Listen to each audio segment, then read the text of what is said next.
አረ ቢስሚላህ ስግብግበነትና ሆዳምነት እግር አውጥቶ ሲል ማለት ነው። በአርቲስት ገነት ንጋቱ ተመለከተ። ጓደኛችሁ የሞታችሁበት ቀን ስራ ሲሰራ ምን ሆኖ ነው ዳሬ? በእግዚአብሔር እጅግ በጣም የሚያስገርመው ነገር ደግሞ ቀጣዩ ሊሞት የሚችለው አርቲስት ነፃነት አርፏል። ሴፉን በቅርቡ ያርፋል። ጊዜው አሁን በጋው እየተጠናቀቀ ሰርጎች እየተጧጧፉ እኔና አንቺ ቁጭ ብለን እያጠበጠብን አንተና እኔ ሁሌም ሚዜ እንደሆንን እጅግ በጣም በሚያስገርም መልኩ እየሄደ ነው። ምን ማድረግ ይቻላል?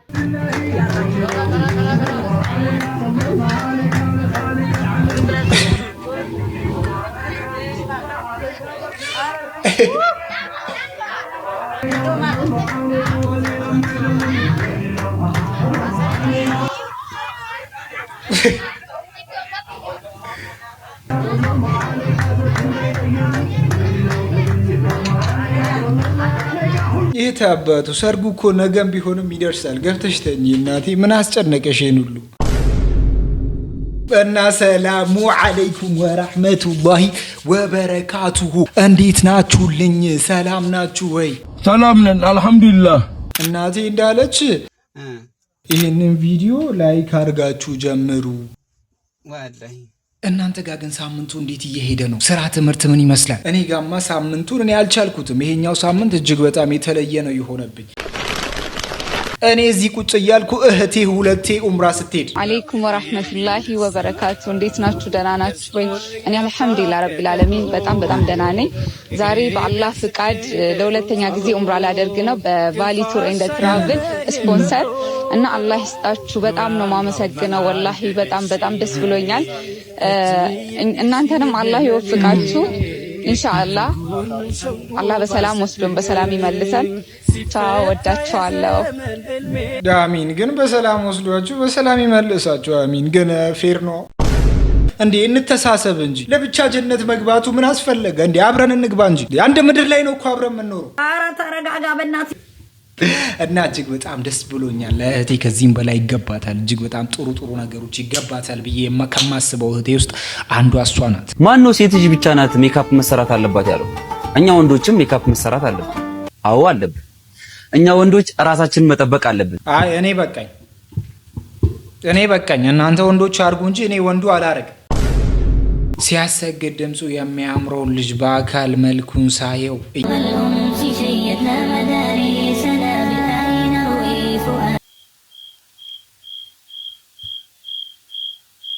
አያምሩም ነው እንዴ? ምንድን ነው አልገባንም። ኧረ በዚቹ ቀጥሉ። ተያይዘን ገነት እንገባ የለ እንዴ? እንገባ። በእንደዚህ አይነት ሁኔታችን ገነት እንገባለን።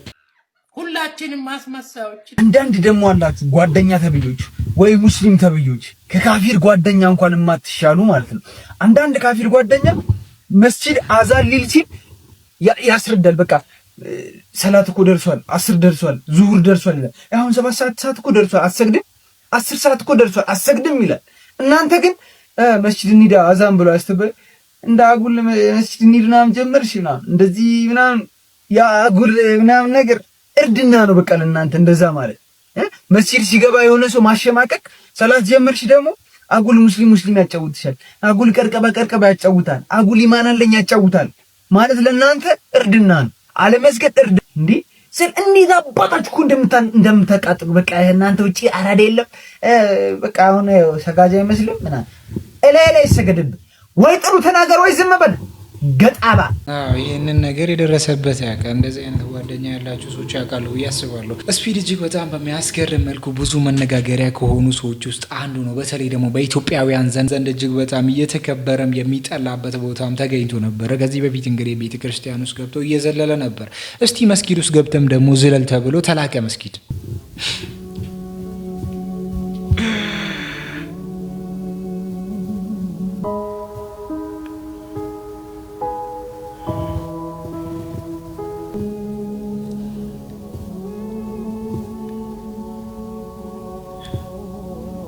መስጊድ ገብቶ ይህንን ወርቅ የሆነ ሰላትን ሰግዶ እንደወጣ ደርሰንበታል። መስጊድ ውስጥ እንግዲህ እንደዚህ ዘመን ማለት ሁላቸውም ያውቃሉ እንግዲህ መስጊድ ምን እንደሆነ። እጅግ በጣም በሚያስገርም መልኩ ደግሞ ስፒድን በኢትዮጵያ ደግሞ አግኝተናል።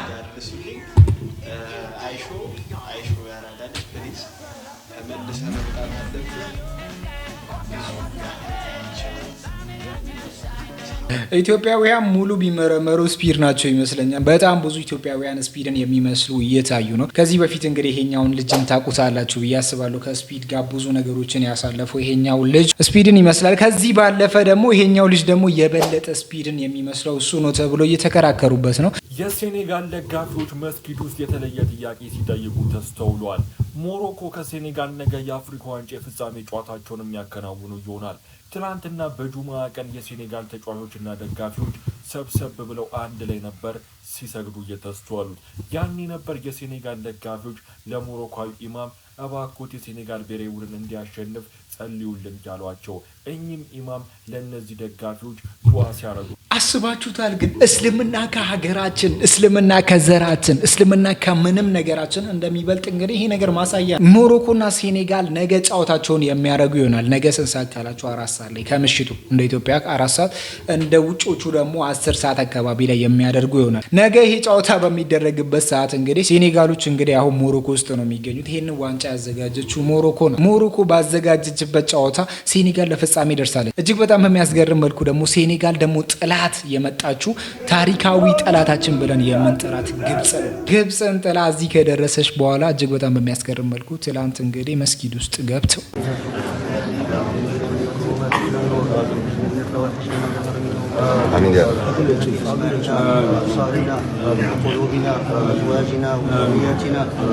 ኡስታዝ ነገ ሞሮኮን እንድናሸንፍ ዱዓ አድርጉልን። እሳቸው እኮ ሞሮካዊ ናቸው። እሳቸው እኮ ለሀገራቸው ዱዓ ማድረግ ይችላል። ግን ዱዓ መደረግ ያለበት ዱዓ እንዲደረግለት የጠየቀውን ሰው ብቻ አልሙስሊሙ እኔ ዱባይ እንደሄድኩኝ ከኔ ተሞክሮ ልንገራችሁ። የወሰደኝ አንድ አረብ ነው። ራሱ ቪዛ ላከልኝ፣ ራሱ አየር ትኬት፣ ራሱ ኢቃማ፣ ሁሉን ነገር አመቻቸልኝ። ማንኛውም ሰው እየደከመ እንደሚሄደው አልሄድኩም ነበር። ምንም ስላላወጣሁኝ ምንም አይመስለኝም ነበር ለእኔ። ደክመውና ለፍተው ከየትም አምጥተው የሄዱ ሰዎች ግን ያውቁት ነበር። ለእኔ ምንም ስላልመሰለኝ አላስተማረኝም። ይሄ እዛ ሄጄ ቁጭ ነበር ያልኩት። ሰውየው ያበላኛል፣ ያጠጣኛል፣ በቃ ምንም አልሰራም ነበር፣ ቁጭ ብዬ ነበር። ብቻ አሰግራቸዋለሁኝ ማለት የራሱ ሰውየው መስጂድ አለው። ነገር ግን ዝም ብሎ ምግብ ነው የሚያበላኝ። ሲያየኝ ተንቀሳቅሼ በራሴ ስራ ፈልጌ ምናምን የምሰራ አይነት ሰው አይደለሁም፣ ሰነፍ ነኝ። ነገር ግን የመስራት አቅም እንዳለኝ አውቃለሁ። ከዚያ በኋላ ብርም ቢሰጠኝ ነበረ። ገና እንደሄድኩኝ 2000 ድርሃም ሰጠኝ። የዛሬ 6 ዓመት አስቡት። 2000 ድርሃም በጣም ብዙ ነው። 30 ሺህ ብር ማለት ነው በሰዓቱ። ማነው 60 ሺህ ብር ማለት ነው። ያንን ሰጠኝ። የለሁም በቃ በደስታ 60 ሺህ ብር ማለት ለኔ ትልቅ ነበር ይዛኔ።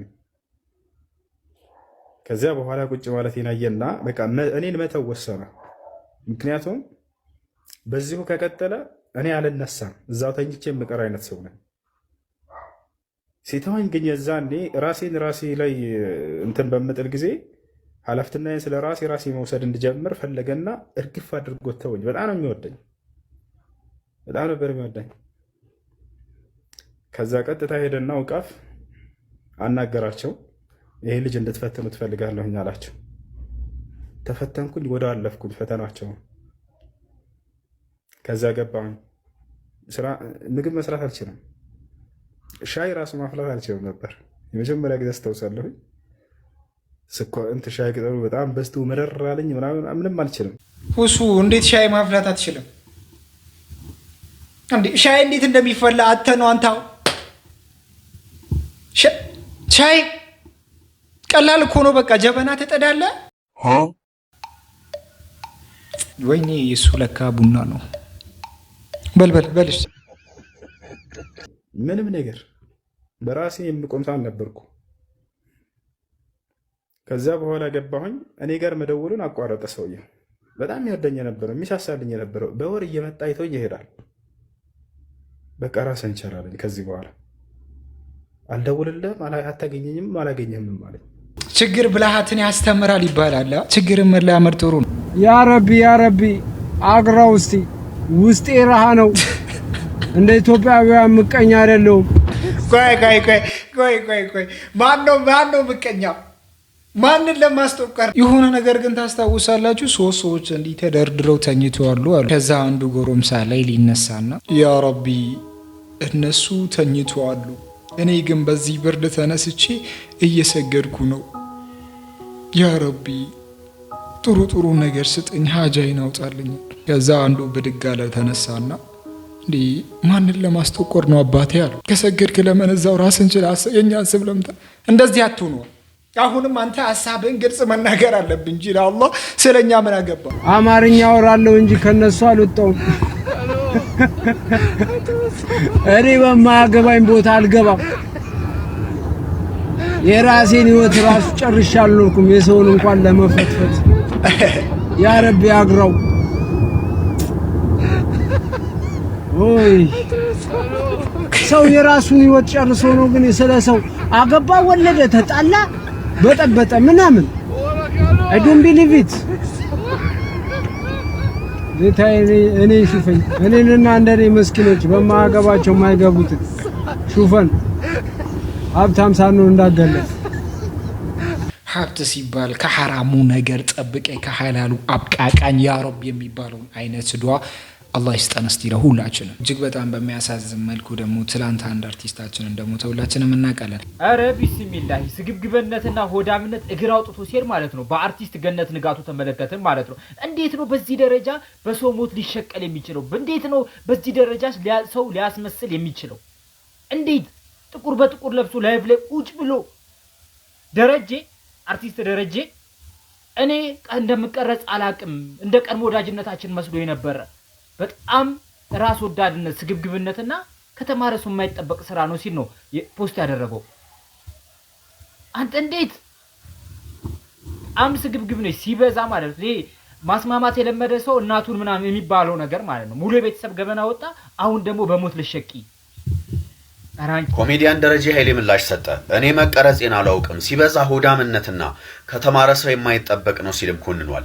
አርቲስት ገነት ንጋቱ የሙያ ባልደረባ የሆነውን የአርቲስት ነጻነት ወርቅነህን ህልፈት ተከትሎ በዩቲዩብ ቻናሏ ባሰራጨችው ዘገባ ምክንያት ከህዝብ ከፍተኛ ትችትና ተቃውሞ እየደረሰባት ይገኛል። እዚህ ቪዲዮ ላይ ኮሜዲያን ደረጀ ኃይሌን በስልክ ስታነጋግረውም ታይታለች። እኔ መቀረጼን አላውቅም፣ እንደ ቀደመ ወዳጅነታችን ሀዘኗን ልትገልጽ መስሎኝ ነው ከሆስፒታል በጥልቅ ሀዘን ውስጥ ሆኜ ያዋራኋት ብልግናና ሆዳምነት ነው ስለማለቱ። ይሄ ነገር በብዙዎች መነጋገሪያ የሆነ ጉዳይ ነው። እሷ ምን አደረገች? ላይቭ ላይ በእነዚህ አይነት መልኩ ለደረጀ ደውላ ላይቭ ላይ ቁጭ ብላ ስታወራ ነበር። ምን ሆኖ ነው ዳሬ? በእግዚአብሔር ምን ሆኖ ነው? ሞት ነበር። ጉበት ፊቱ ያስታውቅ ነበር በጣም አይደል? ተኝቶ ነበር ብዙ ዳሬ? ተኝቶ ነበር ብዙ? አይ ዛሬ ነው ታረ ሄዶ በእግሩ ሄዶ ሆስፒታል ሲያመው ደህና ነበር ማታ? ኧረ ጠዋትም ስራ ሊገባ አማማኝ ብሎ ከምር ነው ስራ ሊገባ? አዎ እንዴ አዎ ወጣሽ በኋላ ደውልልሻለሁ። እሺ ዳሬ በቃ እሺ። ሰምቼ ነው የመጣሁት።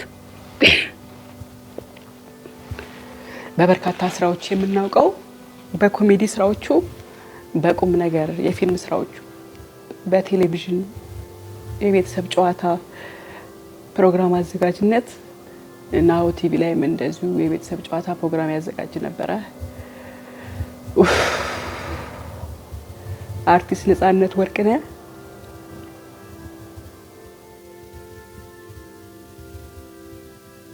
በድንገት ህይወቱን ማለፉን ሰምቼ ነው ቀረጻ ላይ ነበርኩ አቋርጬ ወደ እናንተ ይሄን ዜና ላስተላልፍ የመጣሁትና በጣም ነው የምናዝነው። እንደሰማችሁት አሁን ስራ ሊገባ ተነስቶ ነው በድንገት አሞኛል ብሎ ሆስፒታል ሄዶ ድንገት ያለፈው። ትናንትና ደህና ነበረ፣ ስራ ላይ ነበረ እንደተባለው ከሆነ። ታስታውሱ ከነበረ ከተወሰነ ጊዜ በፊት በጣም ታሞ ውጪ ሁሉ ሄዶ ህክምና ያደርግ ነበር፣ አርጎ ተመልሶ ነበርና ሄዶ ህክምና ያደረገ ባለበት ሰዓት በርካታ ሰዎች ሶሻል ሚዲያ ላይ ነጻነት ወርቅነህ አርፏል ነፍስ ይማር እየተባለ በርካታ እንትኖች ዜናዎች የተሰሩ ነበርና በጣም ደንግጠን ነበር። ያው እንግዲህ ሶሻል ሚዲያ ጉዳይ ብዙ ጊዜ እንደዚህ ያው ስለሚያራግብ አንዳንድ የውሸት ዜናዎች ስላሉ ከዛ ደግሞ ራሱ ወጥቶም የራሱን ቅሬታ ተናግሯል።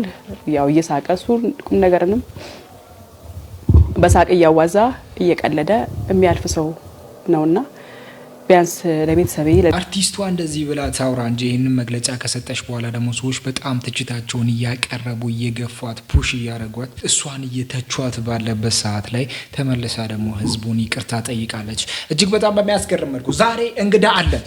ቤታችንን ሳናነጥፍ ቤታችንን ፏ ሳናደርግ አንድ እንግዳ መጣብን። እንዴ እንግዳ እኮ ሲመጣ ተናግሮ ነው የሚመጣው።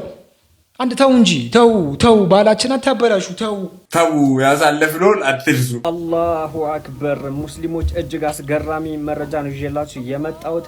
ሁላችሁም እስከ መጨረሻው ኮፒ ሊንክ ሼር ፖስት እያደረጋችሁ ተከታተሉኝ። ኮሜንቱን ደግሞ በተክቢራ አሸብርቁት። ከላይ በምስሉ ላይ የምትመለከቱት እጅግ ዝነኛው የአውስትራሊያዊ የሆነ የማርሻል አርት ሻምፒዮን ነው። ታዲያ በሰሞኑን በአንድ ኢንተርቪው ላይ እንዲህ ሲል ተናገረ። እጅግ ሁላችንን የሚያስደስት ሆኖም ተገኝቷል። በአንድ ወቅት እጅግ አስከፊ ህመም ውስጥ ይገባል። ታዲያ በዚህ ሰዓት ነበረ ልቡ ቁርአንን የፈለገው። ቁርአንን ማዳመጥ ብቻ ሳይሆን ቁርአንን መቅራት ጀመረ። ሱብሃንአላህ። ታዲያ ቁርአንን መቅራት ብቻ ሳይሆን በትርጉምም አስተርጉሙ ቁርአንን ማጥናት ጀመረ። ሱብሃንአላህ። ከዓመታት በፊት ታዲያ እስልምና መቀበሉን ይፋ አደረገ። እስልምናን ከተቀበለ ሙስሊም መሆኑን ካወጀ በኋላ በደጋፊዎቹም ጭምር እጅግ ትልቅ ትችትን አስተናገደ። እሱ ግን ማንንም አላዳመጠም። በሰሞኑ በነበረው ኢንተርቪው ላይም እንዲህ አለ። እኔ ለዓመታት ለዘመናት ስፈልገው የነበረውን የውስጥ ሰላምን እስልምና ውስጥ ከገባው በኋላ አግኝቼዋለሁ አለ። አላሁ አክበር። ጥንካሬዎች ሁሉ በሪንግ ውስጥ ያሉ ይመስለኝ ነበር። ነገር ግን ትክክለኛው እውነተኛው ጥንካሬ ያለው በእምነት ጥንካሬ ውስጥ ነው ብለዋል። ሱብሃንአላህ። ታዲያ እስልምና በብዙ የአውሮፓ ሀገራት እየተስፋፋ ብቻ ሳይሆን እንደዚህ ዝነኛ ታዋቂ ሰዎች በይፋ እስልምና መቀበላቸውን ይፋ እያደረጉ ይገኛሉ። እኛም በደስታ ለእናንተ መረጃውን እያመጣን ተክቢራ እናስብላችኋለን። ሁላችሁ ሙስሊም ሆናችሁ በሙሉ ኮሜንቱን በተክቢራ ገና እንበዛለን ኢንሻአላህ። ኮፒ ሊንክ ሼር ፖስት። ዓለም ላይ በስፋት እየተስፋፉ ካሉ ሃይማኖቶች ውስጥ አንደኛው ማን ነው ከተባለ አልኢስላም።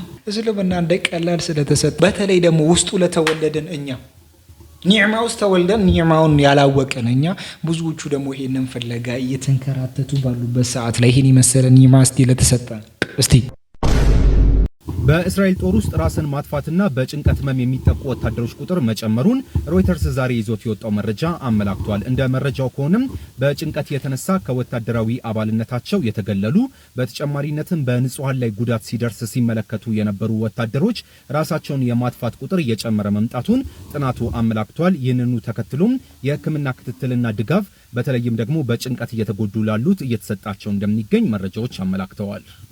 በሌላ መረጃ ደግሞ ህንድ የምታስተዳድረው ካሽሚር ውስጥ ከሰሞኑ የተሰማ አንድ መረጃ በርካቶችን አስገርሟል። በሂንዶች የሚደገፍ አንድ ሜዲካል ኮሌጅ አለ። እዚህ ሜዲካል ኮሌጅ ውስጥ ለ2026 ዓመት አልፈው የገቡ ተማሪዎች በአብዛኛው ሙስሊሞች መሆናቸውን ተከትሎም እነዚሁ የቀኝ ክንፍ የሂንዱ እምነት ተከታይ ብሔርተኞች በአጠቃላይ ካምፓሱ እንዲዘጋ ጥሪ አቅርበዋል። ዋነኛ ምክንያታቸው እኛ በምንደግፈው ተቋም ውስጥ እምነታቸው ሙስሊሞች የሆኑ ተማሪዎች ገብተው መማር የለባቸውም በማለት ጥላቻን በማስፋፋት የተነሳ እንደሆነ ተሰምቷል።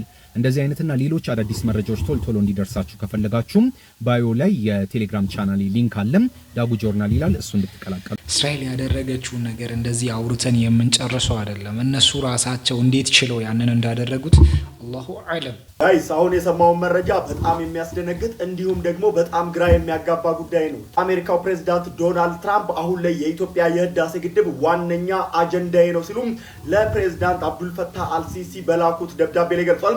በዚህ ደብዳቤ ላይ ታዲያ የኢትዮጵያ ፕሬዝዳንት ታዬ አጽቀሥላሴንም እንዲሁ ስማቸውን ጠቅሰዋል። ለሳቸው ብቻ አይደለም ለዩናይትድ አረብ ኤሚሬት አመራሮችም ይህንን ደብዳቤ ልከዋል። አሁን ላይ ዋነኛው ትኩረቴ ገርድ ነው ወይም ደግሞ የኢትዮጵያ ታላቁ የህዳሴ ግድብ ነው ሲሉ ገልጿል። ማንም ሰው በብቸኝነት የናይል ወንዝን መቆጣጠር የለበትም። ነገር ግን ኢትዮጵያ ደግሞ በቂ የሆነ ኤሌክትሪክ አምርታ ለጎረቤቶቿ እንድትሸጥ እንፈልጋለን። ነገር ግን ይሄንን ውሃ በቀጥታ እንድትቆጣጠረው አንፈልግም። ይሄ አሁን ላይ እኔ ጠረጴዛ ላይ ያለ ዋነኛ አጀንዳዬ ነው ሲሉ ነው የገለጹት። ህዳሴ ግድብና የናይል ወንዝ አሁን ላይ በኢትዮጵያና በግብጽ መካከል ወታደራዊ ግጭት የሚፈጥር ጉዳይ ስለሆነ ይሄንን ነገር ለማስቆም አሁን ላይ በደንብና በጥንቃቄ የምሰራበት ሰዓት ነው ሲሉም እንደምትመለከቱት አስምረውበታል። ሁለት ገጽ ደብዳቤም ነው የጻፉት። በዚህ ጋር እንደምትመለከቱት በግልባጭም ለፕሬዝዳንት ታዬ አጽቀሥላሴ ይህንን መልእክት ልከዋል። በዋናነት ደግሞ ለአብዱል ፈታህ አልሲሲ መልእክታቸውን ልከዋል። በሐማስና በእስራኤል መካከል የተደረገውን ጦርነት አብዱል ፈታህ አልሲሲ ለማስቆም ያደረጉት ጥረትንም አብዱል ፈታህ አልሲሲን አመስግነው እንግዲህ በዚህ ደብዳቤ ላይ ገልጸዋል። ይሄ ነገር ታዲያ ለኢትዮጵያ ጥሩ አይመስልም። እንደ ሀገርነት ከሆነ ችግር የለውም፣ ናይል ወንዝንም ቢጠቀሙ ችግር የለውም። ግን ለምንድን ነው ቀይ ባህርን የሚከለክሉ? ለምንድን ነው ቀይ ባህር ላይ ኢትዮጵያ እንዳትንሰራፋ የሚያደርጉት? ይህንን ነገር ነው እኮ ማድረግ የነበረባቸው።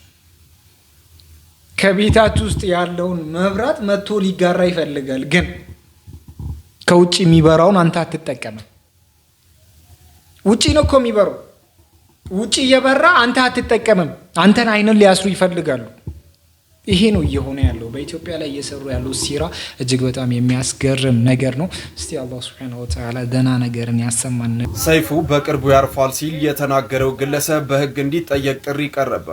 የብዙዎችን ልብ የሰበረ የአርቲስት ነጻነት ህልፈትን ተከትሎ የብዙዎች ባለውለታ የሆነውን ደግሞ ሰይፉ ፋንታውን በቅርቡ ያርፋል በማለት በቲክቶክ ስሙ አስሌ የተባለ ግለሰብ የአርቲስቱ ህይወት እንደ ቁጭት ሳይቆጥር የሰይፉን ሞት መመኘቱ ብዙሃንን አስቆጥቷል። በዚህም በህግ እንዲጠየቅም ጥሪ ቀርቧል። በሌላ ዜና ደግሞ ለብዙ ወራት ታሞ ሆስፒታል ውስጥ እየተኛ ለነበረው አንድ ወንድማችን ልንለው የምንችለው ማስተር አብነት እንግዲህ እዛ ታሞ እንደተኛ ሁላችንም እናውቃለን። አሁን ደግሞ ኢትዮጵያውያን የሱን ህክምና ስላልቻልን የሱን በሽታ ስላልቻለን ወደ ውጭ ሀገር ወጥቶ እንዲታከም ተብሎ ሪፈር ተጽፏል። ናላችሁ ወዳጆቼ፣ ሀገር ውስጥ የነበረው ህክምና ጨርሼ ተጨማሪና ዘላቂ ህክምና ለማድረግ ውጭ ሀገር እገኛለሁ። በሁሉ ነገር ከጎኔ የቆማችሁ መላው የኢትዮጵያ ህዝብ፣ ሀገር ውስጥም ውጭም ያላችሁ እህት ወንድሞቼ፣ የሃይማኖት አባቶች፣ ከፍተኛ የመንግስት ስራ ኃላፊዎች እንዲሁም ውጭ ሀገር ሄጄ እንድታከም ሙሉ የህክምና ወጪ የሸፈናችሁ